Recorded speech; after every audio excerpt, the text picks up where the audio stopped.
Olá, sejam bem-vindos ao Pode Sim, um podcast sobre inclusão, o que todo professor gostaria de saber. Esse podcast foi criado para dialogar sobre os desafios e práticas da inclusão na educação infantil. E eu sou a Darlene Rocha e curso mestrado profissional de educação inclusiva Profeio Desk. Esse é o nosso primeiro episódio. Vamos falar sobre um tema fundamental, o acolhimento da criança com deficiência na educação infantil, os desafios e possibilidades. E agora eu pergunto para vocês, você já parou para pensar no impacto do primeiro dia de aula para uma criança com deficiência? Onde o acolhimento pode fazer toda a diferença. Para essa primeira experiência dela na escola. E para essa conversa temos uma convidada especial, a professora Bárbara da Silva Carneiro, que é assessora pedagógica da Diretoria de Educação Especial, a DIESP, na Secretaria Municipal de Educação de Florianópolis, e tem ampla experiência como professora da Educação Especial. Professora Bárbara, seja muito bem-vinda. É um imenso prazer recebê-la para esse bate-papo. Conta pra gente um pouquinho da sua experiência na educação inclusiva. Oi, Darlene, tudo bem? Primeiramente, muito obrigada pelo convite. Para mim é muito especial poder ter esse momento de estar falando um pouco das experiências e um pouco da educação inclusiva dentro da rede de Florianópolis, que é onde a gente tem a maior experiência, né? Eu sou professora formada em pedagogia em Belém do Pará, sou da Universidade do Estado do Pará, tenho formação em... Ai, tô nervosa. Tenho formação em especialização em educação especial na perspectiva da educação inclusiva também lá no Pará. E estou aqui em Florianópolis há mais ou menos 26 anos atuando dentro das salas multimeios. Já trabalho nas salas multimeios também desde lá, desde 2018, eu acho, ou 17, por aí. E muito obrigada pelo convite, estou adorando estar aqui com você. Que legal. A gente tem público de várias cidades. O que seria essa sala multimeios dentro da rede de Florianópolis? Bom, que em outros municípios a gente não ouve muito essa nomenclatura, né? Na verdade, é uma nomenclatura utilizada por nós aqui na Prefeitura de Florianópolis, entendendo a sala como multimeios mesmo, né? Multiformas de se pensar o saber pedagógico. E aí, essa sala também se materializa com outros nomes em todos os estados do Brasil, como sala de recursos multifuncionais, sala do AEE.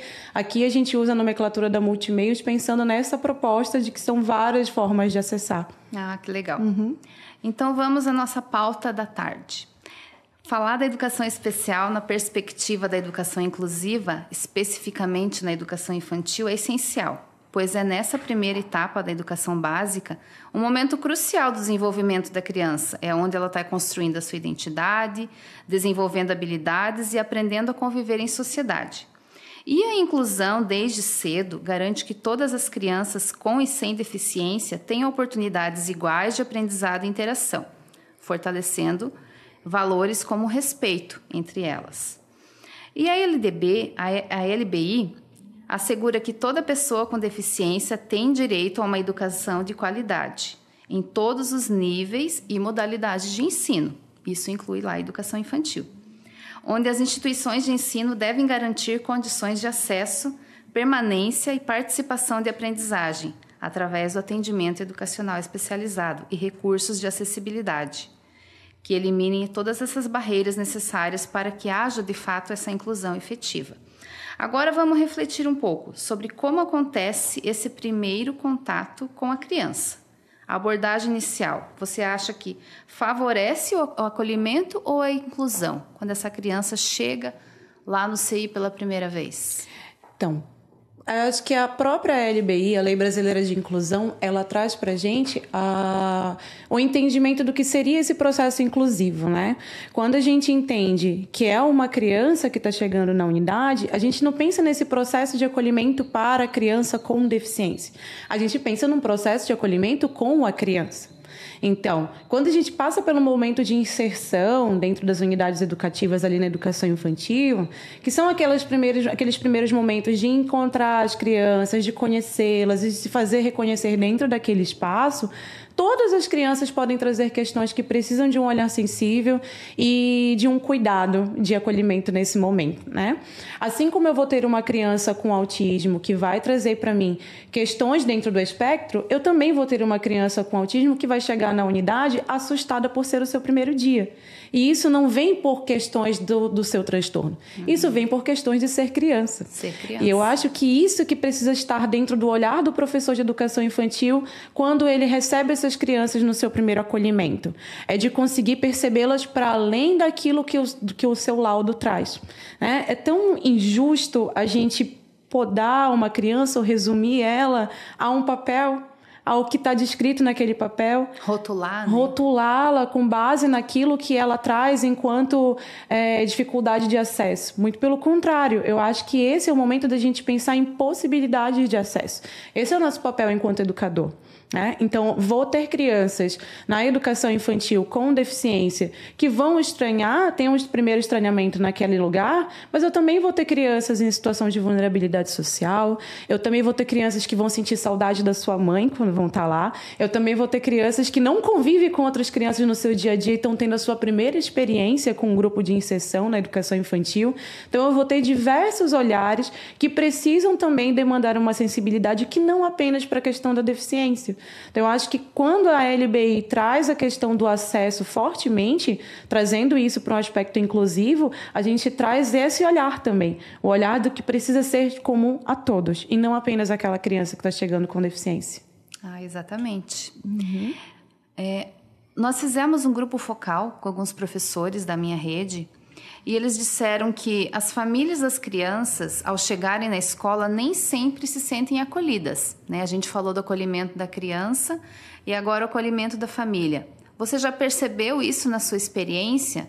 Quais as primeiras barreiras nesse primeiro encontro com as famílias, nesse primeiro contato? Muito, eu já percebi que assim como muito. a criança tem a insegurança, né? A família também tem essa questão da insegurança. Poxa, estou levando meu filho, né, com ou sem deficiência, mas para um lugar estranho, né, com pessoas estranhas. Sim, tu trouxe agora a situação, né, de famílias de crianças com ou sem deficiência. Eu vou te trazer uma perspectiva ali do G1.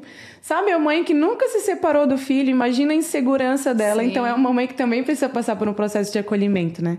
E trazendo para a questão das famílias, das crianças com deficiência, vamos trazer isso para uma outra perspectiva? Vamos tirar isso do meio educacional? Vamos pensar em que tipo de acolhimento será que essa família recebe quando ela vai ao mercado? Que tipo de acolhimento será que ela recebe quando ela vai ao shopping? Quando ela vai à feira? Quando ela vai na igreja? Aí eu vou te fazer outra pergunta. Será que existe esse acolhimento nesses espaços sociais? Muito provavelmente, infelizmente, isso não acontece. Então, é normal que essas famílias cheguem dentro desses lugares pensando em possibilidades que elas não vão ser aceitas e que elas não vão ser acolhidas, que seus filhos vão ser excluídos. Porque em muitos dos outros lugares sociais que elas frequentam, essas crianças passam por essa exclusão. Sim. Essas famílias passam por essa exclusão. Então, muitas vezes, eles chegam com as suas defesas todas armadas, porque em muitos outros lugares isso também acontece. E eu acho que cabe a nós, enquanto educadores, enquanto profissionais da educação, repensar o nosso espaço. Porque o nosso espaço da escola é um espaço que traz a perspectiva inclusiva, é um espaço que defende essa bandeira. Então, é o nosso olhar que precisa mudar mediante essa família. Sim, vão chegar algumas famílias com umas questões mais agressivas, vão chegar algumas famílias com umas questões mais incisivas, ou mesmo mais inseguras. Mas são famílias que passaram por diversas outras situações antes de chegar ali. E o nosso olhar pedagógico de acolhimento, ele precisa girar nesse viés, de entender que é aquele lugar onde a gente vai pensar, não, poxa, tudo bem, ele veio dessa forma, ele veio com as suas defesas armadas, mas não é sobre mim, professora Bárbara, não é sobre você, professora Darlene, é sobre todas as questões que atravessam essa família em relação à deficiência daquele filho que já foi se negado acesso em vários outros espaços. Então, é aqui nesse espaço que eu posso ressignificar o olhar dessa família. Então, de fato, acontece bastante, mas eu acho que é o nosso papel reverter esse processo. Não diz, né, sobre ele, mas sobre nós. Exato. E essa relação de confiança, né, que o professor tem que ter com a família. Você falou do grupo de G1 e eu vivi uma experiência de uma mãe que demorou tanto tempo para ter a filha, né? Tratamento e tudo, e veio, né, aquela preciosidade, né, que é a coisa mais preciosa dela. Aí a mãe chega, ó, você tem que fazer assim, tem que fazer assado, ela come, não come, faz, não faz. E ninguém sabe cuidar da minha filha como eu. E de fato a mãe tem que deixar essa criança com uma pessoa estranha, né? Porque é o primeiro contato, é uma relação realmente dolorida, né? Dolorosa para a mãe. Então o professor, né, a gente vai aos pouquinhos, né, dando dica, passando confiança, né? É a relação do educar e cuidar. Sim. E mostrar para a mãe que a gente está ali para ajudar, que a gente é um aliado, né? Sim, e que tem que estar presente inclusive no nosso discurso. Não adianta a gente só se ofender com aquela perspectiva que a família traz. Cabe a nós também ressignificar aquele olhar, né?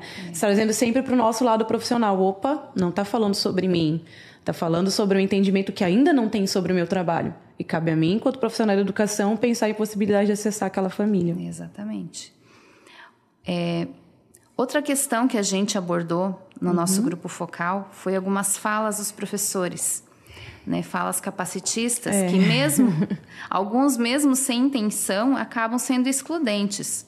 Por exemplo, aqui a gente não tem estrutura para atender essa criança. Ele não vai conseguir acompanhar a turma. Ô mãe, ele toma remédio? Ele está muito agitado hoje, você não medicou ele, né?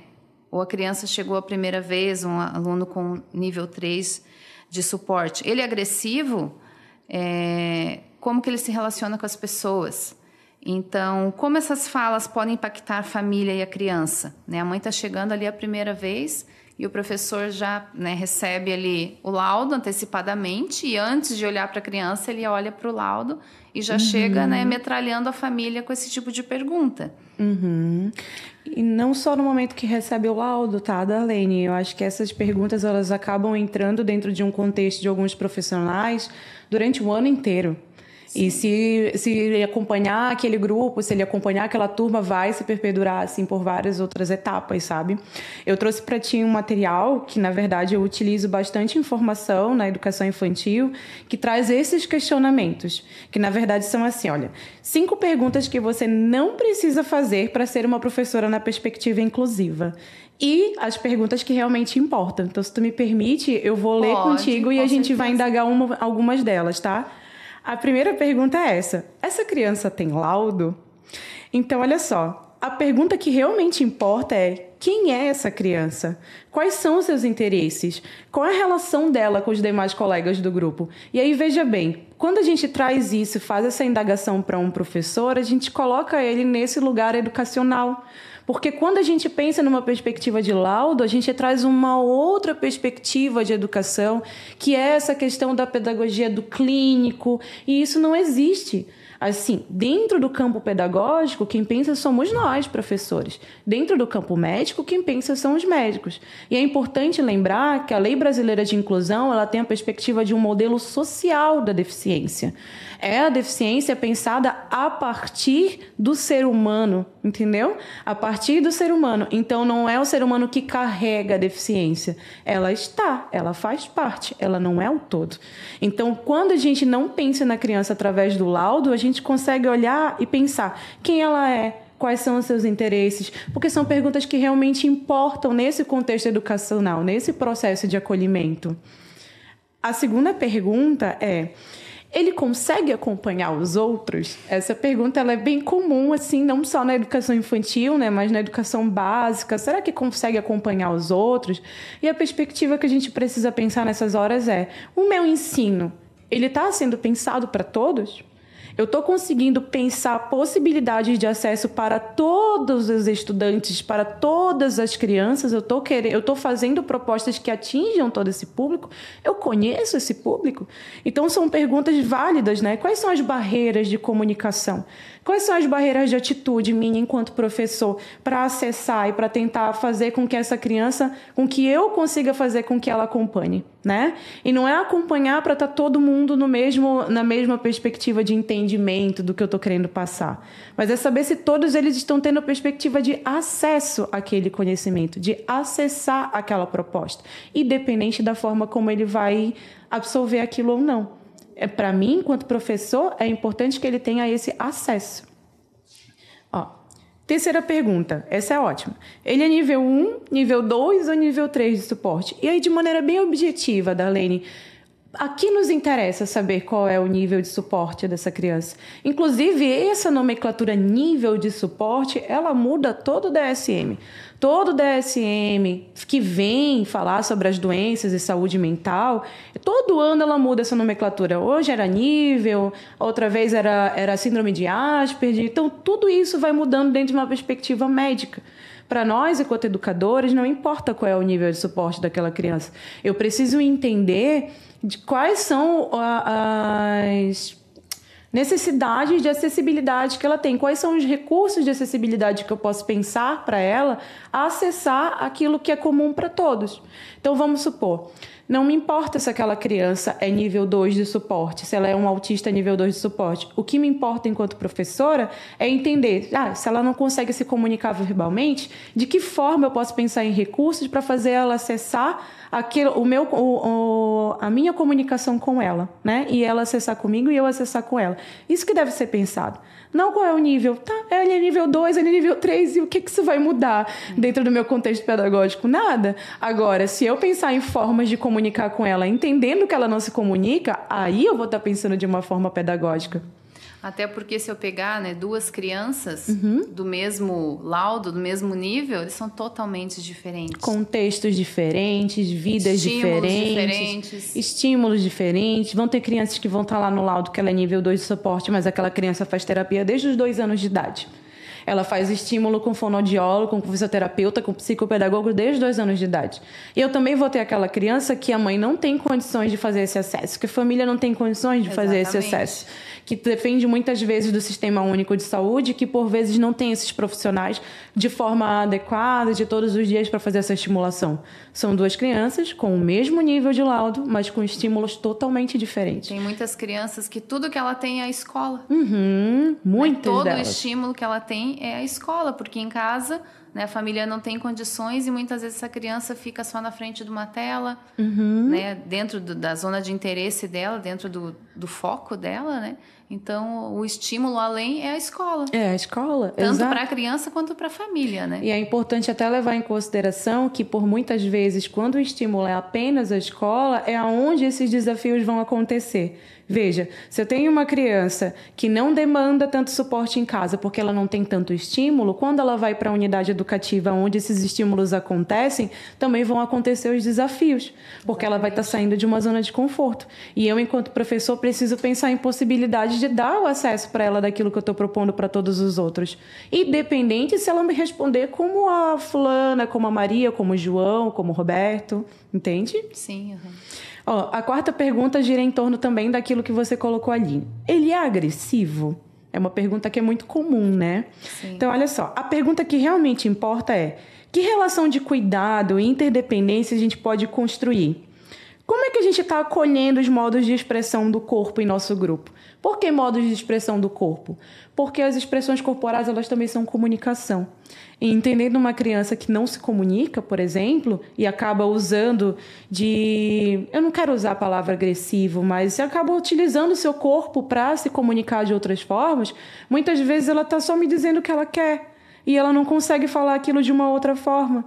Então, quando eu olho por essa perspectiva, eu tento conhecer e entender as formas que essa criança está querendo se comunicar. E não apenas focando naquele estímulo físico que ela me trouxe. Sim. Sabe? A gente sabe que não é fácil, que a todo momento a gente precisa estar reiterando isso. Mas imagina só, se pra gente que passa por essa situação já pode ser algo assustador, imagina para aquela criança que não está conseguindo se comunicar. Eu tinha uma criança que eu acompanhei há uns 2 anos atrás e que depois do momento do refeitório ele ficava bastante irritado. E aí ele jogava os copos de água dos colegas e tudo mais. E a professora oferecia para ele e ela dizia, não, ele é agressivo, ele não quer água, ele só quer jogar, Ele estava com sede, só que ele só bebia com o copozinho dele de casa. E aí eu precisei chamar essa família para conversar, precisei conhecer a rotina daquela criança e entender que ele estava usando aquele movimento que parecia ser agressivo para a gente porque ele estava com sede. Olha só, quem é que devia estar mais assustado? Era eu enquanto professora, aquela criança que não sabia me dizer que estava com sede. Então, o quanto é injusto para ele essa falta de comunicação, sabe? Não é pra gente, é para ele. E eu acho que esse é o pensamento que tem que se ter enquanto educador dentro dessa unidade. É pensar que tudo que a gente está propondo para essa criança, para o acesso dessa criança, o recurso para essa criança, para que ela esteja no que é comum a todos, para que ela possa beber água à vontade, para que ela possa brincar com os outros colegas. É sempre pensando nela. Sim, eu lembrei uma situação agora que você falou do refeitório. A gente tinha uma criança, uma menina, que auxiliava o professor na sala, e eles já eram uma turma de pré, de 4, 5 anos, e eles tinham autonomia para ir até o buffet se servir. Então, a criança acabava de comer, ela podia levantar e ir até o buffet. Quando ela observava que as crianças estavam levantando para ir até lá, ela queria levantar. Ela largava o prato, queria levantar, só que como ela tinha um grau de deficiência intelectual também, então ela não tinha muita coordenação motora. Ela acabava derrubando o prato e a gente ia tentar colocar ela sentada, ela fazia um escândalo, esperneava e tal. Aí uma vez falei pro professor, vamos deixar ver o que ela quer. Aí ela levantou, as crianças estavam na fila para tentar se servir novamente, né, para repetição, e ela ficou lá na fila. Aí ela ficou lá na fila esperando. Daí eu perguntei para ela, você quer mais? Daí ela fez que sim com a cabeça. Daí eu falei, então vamos pegar o seu prato. Aí toda vez que as crianças, ela terminava de comer, aí ela começou a adquirir autonomia para ir sozinha lá se servir. Ela de observar os amigos. Então, como ele já tinha o hábito de eles trazer o prato dela até a mesa, porque ela não tinha essa coordenação para segurar, porque ela derramava, aí a gente começou a fazer esse treino. Segurava na mãozinha dela até ela ter o equilíbrio, levava o prato lá. Ela queria servir, ela servia, a gente auxiliava.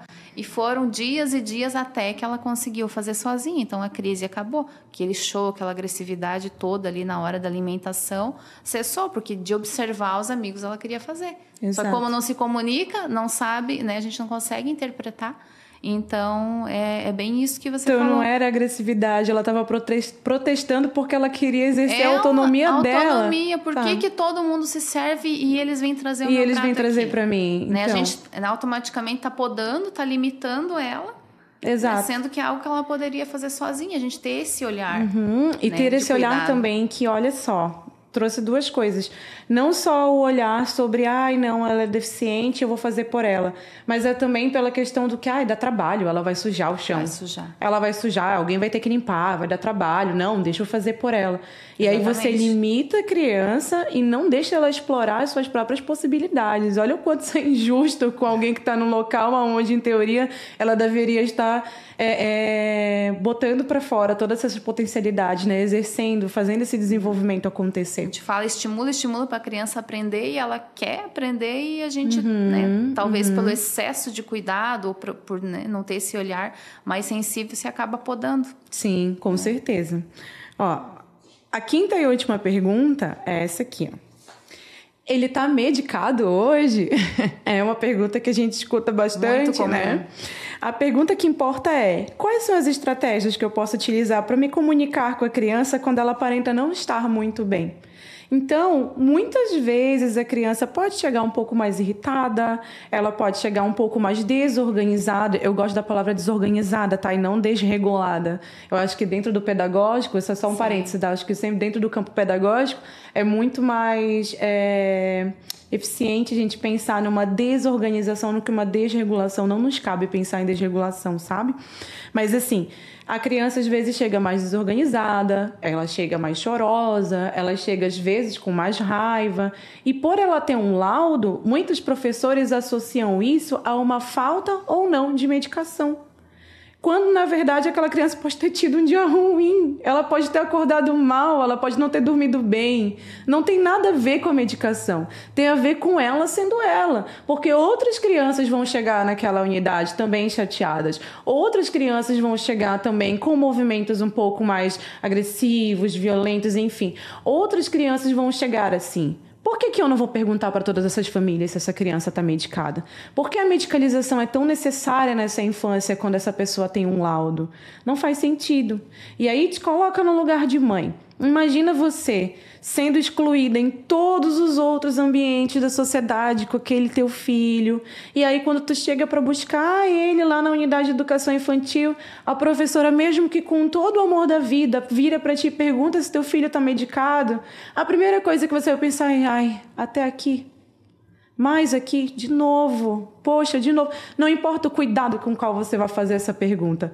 É isso que acontece no coração dessa mãe quando a gente faz essa pergunta. E, de novo, não nos cabe. A não ser que, né, gente, vamos deixar uma coisa clara, que a criança precisa de uma medicação controlada, de tal horário a tal horário, e eu preciso fazer essa medicação lá na unidade, mas quando eu tenho que fazer essa medicação lá na unidade, eu recebo um protocolo médico, uma receita médica de que quando eu tenho que dar, qual é o horário que eu tenho que dar. Não é nesse caso que a gente está falando. A gente está falando de crianças que podem ou não tomar medicações em suas casas e não nos cabe olhar para o que ela está fazendo e julgar que aquilo é uma falta de medicação. Então, é esse cuidar e essa sensibilidade que a gente tem que ter dentro do campo educacional. Olhar para aquela criança através do que é pedagógico e do que me compete. Porque eu não sou médica. Então, não me compete pensar se ela está ou não medicada. Entende? Sim. Eu acho que essas são as 5 perguntas que são mais comuns, assim, e de que forma a gente pode ressignificar esses olhares enquanto profissionais que estão em sala, ou mesmo no meu caso, que sou professora da sala multimeia, sou professora de educação especial, de que forma orientar esses profissionais a enxergar dessa forma, sabe? A trazer essa sensibilidade para o seu olhar. Aí, retomando aquela situação que você falou do refeitório, me lembrou de uma outra criança que eu também trabalhava no passado. Ela tinha seletividade alimentar e ela começou a se estimular para se alimentar vendo os outros colegas se alimentando na unidade, e ela optou pelo feijão. Então, de todas as coisas que eram ofertadas para ela, o feijão era aquilo que ela gostava de comer. E aí, quando o pratinho dela ia acabando, e quando eu digo acabando, era ali pela metade, ela levantava e pegava de novo, porque ela ficava nervosa do prato estar vazio. E aí ela pegava, e ai não, ela é autista, deixa ela pegar. E aí era óbvio que chegava lá pelo 6º prato, ela não tinha conseguido comer nem metade e desperdiçava um monte de comida. E não era o que ela queria. Então ela ficava triste, ela ficava desorganizada quando a gente tentava tirar o pratinho dela para falar, olha, deu, acabou. Ou quando ela acabava, não conseguia mais e via que ela tinha estragado. Então eram 2 momentos que ela ficava com bastante crise, ela ficava bem chateada. Então, o que foi que eu fiz? Eu fiz um materialzinho de apoio, que é uma tecnologia assistiva de baixa renda, né? A gente pode fazer ali na sala multimeios mesmo. Peguei 3 fotinhos dela comendo. E a última foi um sinal dizendo acabou. Era um sinal de comunicação alternativa dizendo acabou. E aí eu coloquei num rolinho de papel higiênico, cortei 4 partezinhas, coloquei a fotinho dela em 1, 2, 3 e o 4 era o acabou. E como ela tem o letramento, ela consegue ler, ela reconhece os números. Então, eu coloquei os números na cor que ela gostava, que era lilás, para que chamasse a atenção dela. Então, quando ela pegava o primeiro prato de feijão, ela falava, Ayla, 1. Aí, chegava no 2, eu, 2. Chegava no 3, 3. Quando chegava no 4, era figurinha fazendo acabou. Na primeira vez ela estranhou, mas ela obedeceu. Na segunda também, na terceira também. Na outra semana, a gente só olhava para ela e falava, Ayla, 1, 2, 3. Depois do 3 ela falava, acabou. E aí ela saía da mesa bem feliz com o pratinho dela, raspava o pouquinho que ficava, mas que nem de longe era tudo que tinha sobrado das outras vezes. Sim. Então a comunicação alternativa ajudou muito ela nesse aspecto. A gente não precisou tirar o prato dela com violência, a gente não precisou obrigar ela a ir para a sala, a gente não privou ela de exercer a autonomia dela, porque era isso que ela estava querendo fazer ao se servir e ao raspar seu prato e comer como os outros colegas, e não precisamos, sabe, fissurar os espaços dela de uma forma ruim. A gente fez isso com muito amor. E o que é mais engraçado é que a comunicação alternativa ela é um viés tão importante para muitas crianças, não só dentro do espectro, mas para crianças com dificuldade de comunicação, que quando eu apareci com esse recurso, muitas professoras duvidaram. Pai, mas sabe, só as fotinhos dela, o que isso vai adiantar, no que isso vai ajudar? Ajudou muito, porque não era sobre a nossa organização, era sobre a organização dela. E precisou de um olhar sensível, precisou de um estudo de caso, precisou conversar com essa professora, precisou entender como era a dinâmica dela no refeitório para se propor isso. Eu precisei entender a Ayla, não precisei entender o laudo dela. Sim. Então, essa é a importância do nosso olhar pedagógico, desse olhar sensível dentro do nosso espaço educacional, sabe? E se for ver, é um recurso simples, mas tão significativo e que não é de um dia para o outro, né? Exige treino, exige paciência. Exige paciência. Paciência, amor e repetir até que a criança entenda. O que a gente vê muito é a gente sugere, né, essa comunicação alternativa e o professor tenta uma vez, tenta duas, tenta três. Ai, não deu certo. Aí ele rasgou, jogou fora a figurinha, amassou. Ai, não para ele não funciona. Aí não insiste. Né? Então, aí volta a estaca zero. Né? Mas essa persistência, olhar para a criança e ver e dar o tempo que ela precisa para aprender. E eu ainda vou além, sabe, Darlene? Eu acho que esses recursos, eles não precisam ser pensados apenas para as crianças com deficiência, Exatamente. apenas para as crianças com autismo. Esse grupo dessa criança me trouxe isso. Por que eu não tenho? Eu quero 1, 2, 3 também, prof. Vai lá na minha sala, bate uma foto minha. Então, todos eles entraram nesse movimento. A professora não fez um recurso para cada um, mas ela fez um joguinho americano com a fotinho deles. Olha que legal. E porque eles queriam participar desse movimento. E para a Ayla foi um ganho muito grande, porque ela também se viu inserida naquilo ali, que era algo que não era pensado só para ela, mas que todos participavam, sabe? E eu acho que é essa a nossa maior orientação com o professor que está em sala. É de não pensar em recursos de acessibilidade só para aquela criança com deficiência, mas é um recurso que pode ser utilizado e deve até ser pensado nas propostas pedagógicas com todo o grupo. Na educação infantil, a gente tem essa flexibilidade curricular que pode fazer a gente pensar essas propostas de uma forma mais ampla, não apenas para aquele estudante ou para aquela criança, sabe? Sim, no grupo focal que a gente fez, um professor trouxe esse relato que ele foi usar essa linguagem alternativa, comunicação alternativa com uma criança autista da turma, toda a rotina, né, estruturada, desde a chegada, o lanche, o escovar o dente, e as crianças começaram a ficar encantadas. Né? Todo mundo chamou atenção, aí ele começou a fazer. A primeira coisa que fazia quando chegava, já ia estruturando a rotina. Né, com as imagens para a turma, e funcionou para todas as crianças. Então, aí entra o desenho universal para a aprendizagem. Né? É uma proposta que é para todos, não é exclusivamente para aquela criança, né, mas que todos possam aprender. E tudo isso, né, só vai acontecer se a gente tiver um movimento de estudo, de reflexão, né, dos professores, né, esse movimento de a gente estar buscando, estar aprendendo. E uma das queixas dos nossos professores é que eles se sentem despreparados para atuar na inclusão.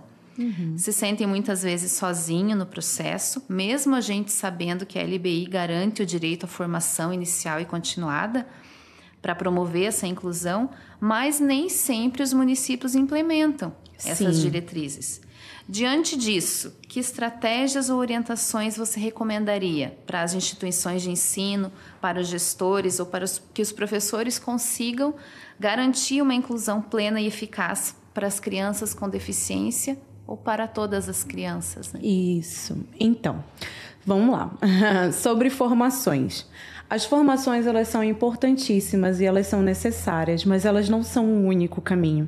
Veja bem, a gente estava compartilhando um pouco mais cedo antes do podcast que lá no seu município onde você trabalha não tem essa questão da formação continuada, essa falta de formação em relação à educação especial na perspectiva da educação inclusiva ou mesmo só da educação inclusiva não acontece com a mesma frequência que acontece aqui em Florianópolis, por exemplo. Mas tanto lá quanto aqui e em muitos outros lugares que eu trabalhei, esses questionamentos também são levantados. Então pensa você, se dentro desta rede, que é diferente da sua rede, tem formação e dentro desta rede também acontecem esses questionamentos, não é mais talvez sobre a formação, e sim sobre o profissional. que precisa se reciclar e que precisa pensar através de um viés, de um olhar sensível, de uma perspectiva inclusiva, repensar os seus ensinos, repensar as formas de acesso. Muitas vezes a gente quer que todas as crianças estejam em um mesmo padrão. E olha que injusto a gente falar de padrão quando a gente fala de criança, né? Exatamente. Esse ser que é tão múltiplo, que esse ser que é tão cheio de potencialidades, que pode aprender de tantas formas diferentes, que pode acessar esse conhecimento de tantas formas diversas, sabe? A gente pensar em padrões para a educação infantil é muito triste até. Então, quando a gente fala de processos formativos, eu acredito sim que eles são necessários, mas esse processo formativo ele precisa acontecer também com o professor que quer se reciclar, também com o professor que quer procurar, com o professor que quer fazer. Porque a verdade, Darlene, é que dentro do nosso município vão haver sim informações, mas elas jamais vão ser uma receita de bolo. Não vai haver uma formação que vai dizer educação inclusiva, 2 pontos, como tratar crianças com nível 1 de suporte, com nível 2 de suporte, com nível 3 de suporte. Em 2 meses você vai ter um curso que você vai aprender sobre isso. Isso não existe. Porque, como a gente falou mais cedo, os laudos não definem e nem rotulam essas crianças. Os laudos, eles fazem parte, mas eles não são esse todo. Então, aquela criança vai me trazer as suas particularidades. Ela vai me trazer aquilo que eu vou entender enquanto dificuldade. Ela vai trazer para mim aquilo que eu vou entender enquanto possibilidade, potencialidades que eu posso estimular. Então, o que precisa se reciclar não é apenas o processo formativo, mas sim o olhar do profissional que está dentro da unidade educativa. E aí, se eu pudesse dar um conselho hoje, seria esse: você exercitar o seu olhar sensível, você pensar nas suas formas de ensino, você pensar nas suas possibilidades, e falando da nossa educação infantil, da riqueza de possibilidades que os próprios currículos da educação infantil nos trazem dentro desse movimento do pensar, do planejar, sabe? Eu acho que seria isso, assim, da gente pensar com esse olhar e fazer acontecer a partir daquilo que nos cabe e que nós temos acesso, sabe? Porque as formações, elas não vão vir com uma receita pronta. Nunca vai acontecer, porque não existe. E se o dia que acontecer, pode me dizer onde é que eu quero ir lá perguntar, gente, me conta como é, porque eu não sei como é isso aqui não. Lá na minha unidade não funciona assim, lá no meu município não funciona assim. Não é uma receita e de nada adianta, o professor pode fazer milhões de formações. Se ele não quiser mudar a prática dele lá no dia a dia, não adianta. Isso. E aí eu te coloco... E aí eu te coloco até como lembrete, né? O lugar, a gente, dentro da educação infantil, a gente oferece o lugar que é da criança, que não é da deficiência, é o lugar da criança, e a gente precisa pensar nessa possibilidade, sabe? O nosso trabalho de professor, ele é processual, ele não é pericial, ele não é de rastreamento médico, ele não é somente formativo, ele é um processo. Então, por exemplo, lembrando lá da comunicação alternativa, hoje a criança pode não aceitar, mas se eu não entender que é um processo e que precisa ser exercitado, talvez realmente ela nunca vá aderir. Ou talvez lá na frente eu vá entender que ela também precisou de um processo para compreender como é que funciona a comunicação alternativa, sabe? Incluir não é só estar, é participar. Então, a gente, enquanto profissional da educação, a gente precisa pensar em possibilidades de participação daquilo que é comum a todos. Isso é inclusão. É eu trazer essa criança para esse espaço. É eu pensar naquilo que é comum a todos e propor isso para ela, independente dela ter o mesmo sucesso, acho que não é essa palavra, dentro daquilo que eu entendi que precisava para aquele grupo ou não. Eu estou dando para ela esse acesso. E, por fim, não menos importante, a cognição e afeto, eles andam juntos, né? Sim. O estímulo que a gente dá para aquela criança na educação infantil anda junto com aquele afeto que eu estou predisposta a dar, né? Existem tantos profissionais que, infelizmente, não demandam esse afeto e querem muito aquele retorno da criança. E não existe isso. A gente precisa demandar afeto. É um serzinho que saiu de casa, do colinho da mãe, para estar depositando em ti essa expectativa, essa perspectiva. Então, o mínimo que a gente pode fazer é dar esse retorno, sabe? Isso aí. Professora Bárbara, foi um prazer te receber, foi um bate-papo muito proveitoso, muito produtivo. E chegamos ao fim do nosso primeiro episódio do nosso Pode Sim, um podcast sobre inclusão. Obrigada. O que todo professor gostaria de saber. E agora eu convido você, professor, professora que está ouvindo, a refletir como tem sido a sua abordagem com as crianças e as famílias nesse acolhimento. Você já parou para pensar em como as suas palavras e ações impactam essas experiências? Vamos todos refletir, né? E se eu pudesse só fazer uma última fala, eu queria trazer uma citação da Mariana Rosa, que é maravilhosa, por sinal, posso te indicar leituras dela. Sim. É uma grande estudiosa nossa dentro da educação especial, dentro da educação inclusiva. E ela diz assim: o diagnóstico que importa à escola inclusiva não é aquele assinado pelo médico, como se antecipasse o que uma criança será capaz, mas o que se constrói junto com essa criança para compreender os seus interesses, saberes, preferências e demandas. Olha que lindo. Obrigada, tá, Darlene, pelo convite. Eu agradeço muito a participação. E para vocês que nos ouviram até agora, fica aqui o nosso convite para continuar essa conversa. Compartilhe esse episódio com seus colegas, deixe a sua opinião e sugestões em nossas redes sociais. E vamos juntos construir uma educação mais inclusiva. É isso.